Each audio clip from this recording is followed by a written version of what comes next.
Bonsoir. Alors voici l'idée du jour pour une nuit sans jour. Alors au bonsoir à toute personne plus âgée.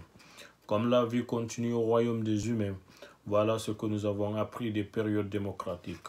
Nous sommes déjà en l'an 3001. D'abord, il faut rappeler quoi?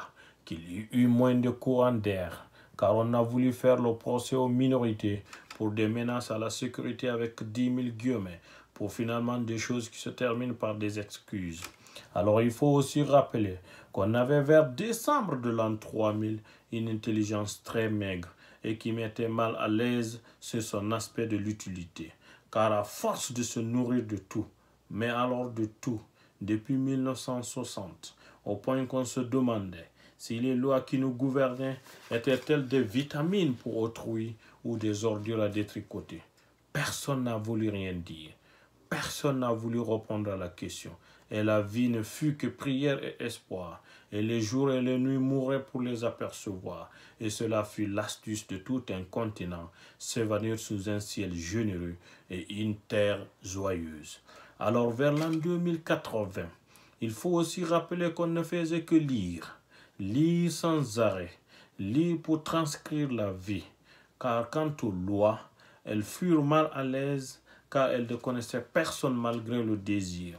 Alors il faut aussi dire qu'elles se sont toutes regroupées derrière, sur le siège arrière, dans une locomotive immobile qui avait peur des chemins sans couleur, car paraît-il que les chauffeurs se combattaient, se débattaient, car issus de la volonté impuissante. Ils voulaient voler, mais pas conduire, malgré les atmosphères en relief et les états de conscience des esprits mutilés. Il ne fallait surtout pas les contredire, il ne fallait surtout pas les en vouloir, car ils essayaient à tout prix de rendre Dieu présent à son absence. Alors jusqu'en 2090, on mangeait juste pour créer le processus. On était des passagers qui hurlaient sans voix, haut et fort, des variations infinies, des éléments tragiques. On ne savait rien. On ne savait pas entre les conducteurs et les passagers lesquels étaient possédés. Et surtout le comment sauver la locomotive de ses occupants. Alors les passagers, quant à eux, avaient une identité double. Et personne ne faisait un effort de compréhension. Entre deux mains, entre deux yeux, entre deux respirations, ils apprenaient que sur ceux qu'ils avaient porté leur attention pour une échappée permanente. C'est pour cela que leur rapport était des versions ou était déjà une version brute de deux livres. Dans leurs esprits étaient déjà établis le Coran et la Bible. Ce ne sont que ces deux livres-là qui sont maîtrisés par tout un continent. Alors quant aux conducteurs, ils furent conventionnels. Ils apprenaient en retard. Ils apprenaient avec retard leurs environnements. Alors discrètement, dans l'espoir de nous vendre, ils arrivaient à renoncer au rendez-vous de valeur. Oh, nous étions hier, 31 décembre l'an 3000. Nous espérions être africains. Et aujourd'hui, 1er janvier l'an 3001, Afrique n'est plus que l'histoire, la vérité issue des mensonges. Oh mon Dieu, nos empereurs auraient une attaque en voyant son état. Oh mon Dieu.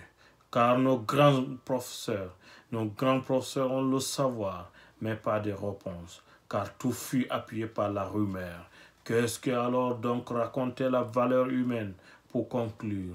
Crever dans un aussi bon état. Oh mon Dieu, on nettoie la lune de nos regards en tournant le dos à la terre. Oh, la vie est nue, mais alors très nue, remplie d'éclipses, depuis 1200. 1300, 1400, 1900, l'an 2000, l'an 3000. J'ai arrêté de compter. Tout est dans le registre, sans état de conscience. Les esprits migrent très fort. Oh mon Dieu.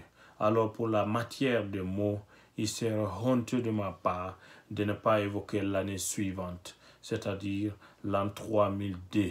L'an 3002, on n'est jamais sûr du résultat, mais généralement, un jour, avec cette impression de mouvement, avec ces sciences étonnées, je vais mourir. Je vais mourir pour mettre fin au poème, car très longtemps j'habitais les soirs de la vie, et ce sera un retour à la vie, là où il neigeait déjà des âmes souterraines, car seule la terre nous entend marcher. Je vous remercie.